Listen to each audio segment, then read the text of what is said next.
विद्याय नमः ओम परमेश्वराय नमः ओम ब्रह्मात्मकाय नमः ओम शांताय नमः ओम श्रीविष्णवे नमः ओम जगदीश्वराय नमः ओम श्रीशैलाय नमः श्रीमद्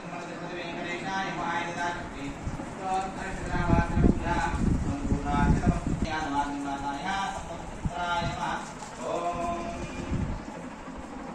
पूजा श्रीचक्राधिष्ठानदेवतेभ्यो नमः ओम वन्दे पद्मकरां प्रसन्नवदनां सौभाग्यदं भाग्यदां हस्ताभ्यामभयप्रदां महिगणै नानाविधैर्भूषितां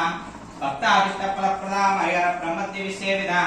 पार्श्वे मङ्गलशङ्खपद्मयुक्तां सदा शक्तिभिः सरसेने सरोजस्ते धवलधराङ्गगन्धमाल्यशोभे भगवति हरवल्लभविमनोपे त्रिपुरकरभूतकरी प्रसीदमह्यं श्री महालक्ष्मी नमः ओम प्रकृत्यै नमः ओम विकृत्यै नमः ओम विद्यायै नमः ओम सर्वभूतप्रदायै नमः ओम सिद्धायै नमः ओम विभूत्यै नमः ओम सुरभ्यै नमः ओम प्रणमात्मिकायै नमः ओम वाचे नमः ओम पद्मालयाय नमः ओम पद्मायै नमः ओम सुते नमः ओम स्वाहाय नमः ओम स्वधाय नमः ओम सुधाय नमः ओम धन्याय नमः ओम हिरण्मये नमः ओम लक्ष्मी नमः ओम नित्यपुष्टाय नमः ओम विभावर्ये नमः ओम आदित्ये नमः ओम दीप्ताय नमः ओम वसुदाय नमः ओम वसुधारिण्ये नमः ओम कमलाय नमः ओम कांताय नमः ओम कामाक्षी